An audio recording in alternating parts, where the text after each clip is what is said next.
So what's up guys, this is Liago and today I'm going to say something to you in Bisaya, and this is requested by Yasya Dinori, my very special friend from Aklan. So today nagsigi ko huna-huna unsay musud sa akong huna-huna, bisan wa tay huna-huna kay bawta atong huna-huna gahuna-huna saya. So okay, so today akong content is about words din.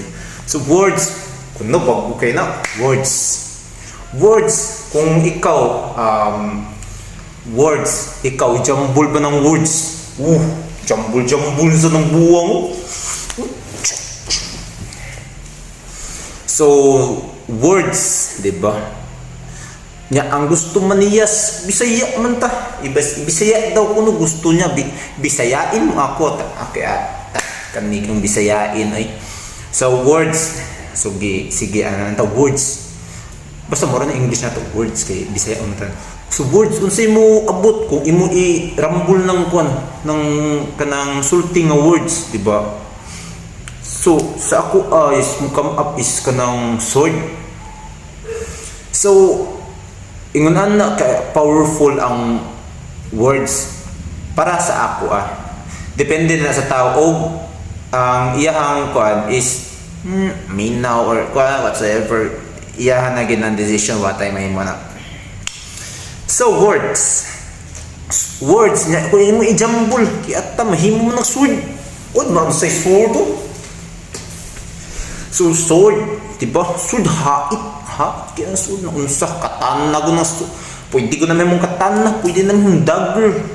Natay mga various types sa mga sharp objects, mga metal, mga sword. It's word. Ingon na. So words, diba? Words wala gyud na mahimo sa imo kay ata ikaw magsulti kag mga kuandera, magsulti kag something mga bullshit, mga pareha sa ako mga ipangsulti karon kay say diba nonsense ta kuan. Pero words, diba? Sword. Man come up man kanamor kuan kay ata murag tag buang diri. Pero okay ra. Okay, this content is for kuan man mga nag-request. So okay. So kuan always be careful to use the words. Dapat Bisaya man day. So akong Bisayaon kanang dapat jud nga ampingan jud nato unsay mo gawas sa tong baba kay wala man ta kaibaw nga ang kanang ni gawas sa imong baba is kuan din hurtful na sa uban, makasakit na sa uban siyempre, di ba? Kuan make sure na aware dito. So as a philosopher unsa pa man din ang tawag ni nako philosopher. So same man ang ng mga types of person na kuan naigamay ba. So careful lang gid kay I always do promises kanang for me is promises are not that easy to broke yun dapat kay kuan kay ata nangulba man akong heart kay ata ni akong heart ang tawa na ko'y heart. Then so nga to lang gid siya kanang careful lang gid ta sa atong mga ibang sulti kay you might hurt pwede ka makasakit sa mga kuan. Make sure na ang kanang imuhang words dili siya mo turn into sword. Ingana lang siya ingana lang gito basic na lang yata mo copy mo kuan copy niya then kuan syempre nag-promise naman tad atong words man is kuan very precious mga na siya para na so what time hands ato na yung buhaton kay this is for a friend and what kay ba ma-motivate na to sila. So yun nga ni kuan atong mga words, make sure lang ganyan kuan every time na musulti ta nga ingon ana okay, like kuan naday mga examples. Na kay friend ni kuan siya kuan sa imong ikaw daw very down kay ka nga kuan very down kay ka because you're not that rich, dili ka rich ganyan tao. So imong friend nag-help nimo, syempre ikaw helpful kay nga tao, matinabhangon ka buang good example kay ka na tao kay ata mura kag di ako. So matinabangon ka nga tao din, syempre tabang ka. Kuan ba yan? Lahi ba ng tabang nga gikan sa heart ba? So tabang ka then ingon siya bay pwede ko maka-own mo kuan something na din sa time nga iyang gi-promise wala siya mo kuan, syempre lain sa guest part nimo kanang ang promise niya is wala dyan niya gituman, diba sakit kaya nasa nanay. So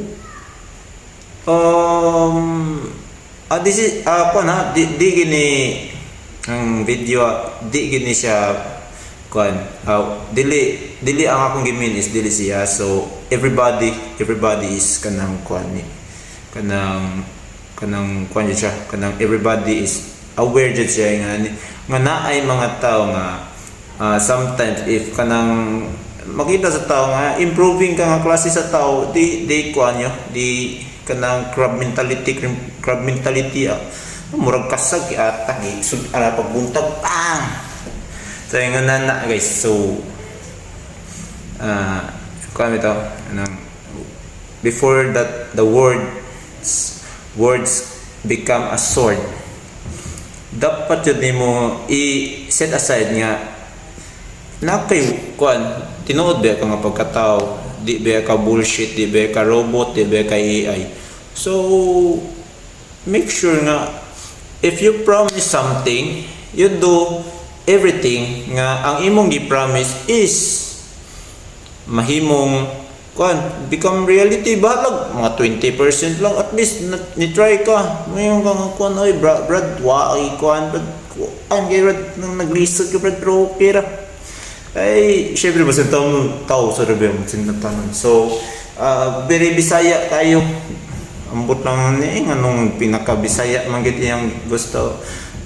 Maybe kuan Bisaya na sayud ta bay yata ni. So ang atong words dili bitaw words sword sus kalayo pero nadyo yung mga words nga bisag usara gina siya ka letra tulo mostly tulo I hate you okay ata sakita sa heart anak brad. Tulo ra ka letra sakit na kayo heart, sakit na kayong damdamin na nag-8 na imong heart na then napoy kuan siya kanang mga kuan kanang okay example sa those words so kuan nice kuan brad, nice kanang nice hair compliment lang ba, normal nga compliment diba. Grabe so kuan nice jud yung hair tan-aw dai ka sa tan-aw sa mo katamura na ning super saiyan ni guko ba. Mura kanang high school life balik gali. So yes, I hope I didn't fail you to make content for you. And today, yes, I do the words become sword. So ako na lang i-explain nimo why words sometimes become sword. And sword man na very hait, makasamad, maka-hurt. Kaya to di na lang ginato kuan di jud nato kuan ang akong kuan hatag nimo nga content is murag motivation na. I hope kung maka-motivate og mga tao Basta yung nana. So today, I'm going to give my last goodbye and thank you Yas for requesting me the kuan. So karon ma-edit ni nako pero gusto nako walay fake sa ako ang video na i-send or i-post social online. So I hope na you like my video then content, so and support my YouTube channel and Facebook channel. Ambot lang ni bro, vlogger na tabo. Vlogger yun? Oo, tayo. Kung pina Sir Hearns pa, siya, unso mo? Okay, so, ingana na, nasa Taekwondo. So, mag-prepare pa ko for tomorrow and I'm going to eat na. So, goodbye and thank you!